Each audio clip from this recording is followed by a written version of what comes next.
In 2026, a shadow war that had been simmering for decades between Iran and its adversaries, well, it just exploded into open conflict.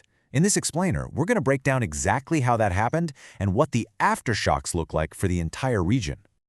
So the big question is, right? How does a decades-long shadow war just erupt into a full-blown conflict, seemingly overnight? To really get a handle on that, we've got to zoom in on one single, incredibly dramatic day that changed everything. Okay, so let's set the scene. The date is February 28th, 2026. This is the day. It all kicks off with this massive coordinated series of strikes by the US and Israel. But Iran doesn't wait. Just a few hours later, they retaliate with this huge barrage of missiles and drones. And then, by the end of that same day, the news drops, and it is a bombshell. Iran's supreme leader, Ali Khamenei, has been killed in those initial strikes. I mean, the speed of this escalation was just breathtaking. All right, so let's dig into that first strike, Operation Epic Fury. It's really crucial to understand what the stated goals were here.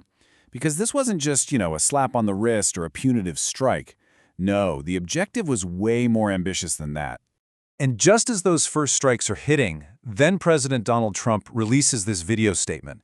And his message, it's not just aimed at the Iranian military. He's actually speaking directly to the Iranian people. And he basically says, this is your chance. Take over your government. So right from the jump, the goal was made crystal clear. This was about regime change.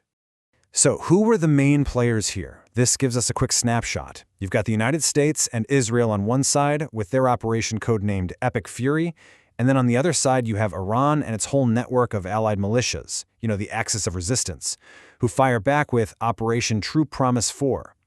And what this really shows is that from the word go, this was a coalition fight. This wasn't just Iran versus the US. And then with just shocking speed, those initial reports are confirmed. By March 1st, even Iranian state media is saying it's true. The supreme leader is dead. And this wasn't an accident. It wasn't a random outcome of a bombing run. No, this was a targeted decapitation strike, aimed right at the very top. The news sent absolute shockwaves, not just through Iran, but all across the globe. Now, Iran's retaliation was incredibly fast and incredibly sweeping. They didn't just hit back at Israel. They unleashed this huge barrage against U.S. military bases all across the Persian Gulf. We're talking Bahrain, Qatar, the UAE, all of them. And here's the really crucial part. They also struck civilian airports and ports. That shows a willingness to escalate this thing way beyond just military targets. Okay, but a conflict on this scale, it doesn't just materialize out of thin air, right? So how did we get here? What was the lead up to all this? Well, let's break down the timeline of escalation. And this slide really lays out the 4 key steps that created a perfect storm. First, you've got this massive economic crisis inside Iran. Their currency, the rial, just completely craters, which fuels these huge anti-government protests. At the same time, the US is moving 2 aircraft carriers into the region, a massive military buildup. Third, diplomacy, totally dead. Last-ditch talks just fall apart. And then, the final spark. A new intelligence report says Iran is hiding enriched uranium and, even more urgently, that they're planning their own preemptive strike. I mean, it was a pressure cooker just waiting to blow. So, once those first shots were fired, any hope of containing this thing just went out the window. The conflict began to spiral really fast, pulling in new players, opening up new battlefields, and even introducing new kinds of weapons. And of course, the human cost was immediate and devastating. This chart just gives you a snapshot of the first 4 days. And you can see, while Iran obviously suffered the most casualties, the violence spilled everywhere. You've got deaths and injuries in Lebanon, Israel, the UAE, Kuwait, Bahrain, including among US service members. This was a regional war from day one. This conflict also saw the debut of a brand new American weapon. It's called the Lucas drone. Now, what is it? Basically, it's a low-cost, long-range, one-way attack drone, a so-called suicide drone. And it was designed specifically to improve upon Iran's own famous Shahed drones. This was its first time being used in combat. And there's a real irony here, which this quote from a former U.S. Army Special Ops guy really nails. He points out that the U.S. literally took a weapon that Iran had developed and used against them and their allies, studied it, and then basically turned that playbook into an American capability. Talk about being beaten at your own game.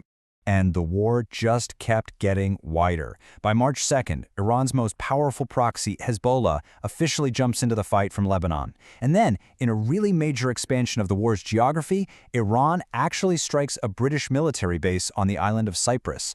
This was a clear signal that even European-linked targets were now on the table. So, the impact of all this wasn't just contained to the battlefield. Not at all.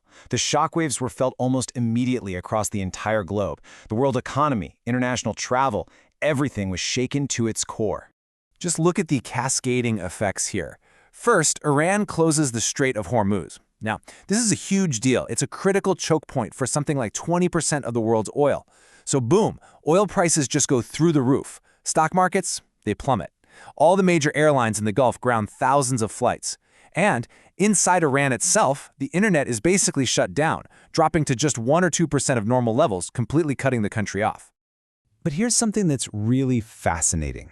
Despite the massive scale of this operation, back in the United States, support for it was, well, it was really low. Polling showed that only about 27% of Americans actually supported the military action. So, not a very popular war at home. And this lack of consensus wasn't just in the US. The entire global response was completely fractured. I mean, look at this breakdown. The world was just deeply divided. You had about a quarter of countries supporting the US and Israel, but then another quarter condemning Iran's retaliation. Then you have another chunk condemning the initial US-Israeli strikes. And the biggest group, they just called for peace, really not wanting to take a side at all. So no clear global agreement here whatsoever. So, where does that leave us? Well, on one hand, Operation Epic Fury achieved its primary military objective. It successfully decapitated the Iranian regime.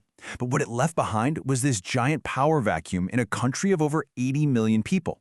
And it plunged an already volatile region into even deeper chaos. So the massive question hanging over everything isn't just what's the future of Iran? It's what does all of this mean for the future of the entire Middle East?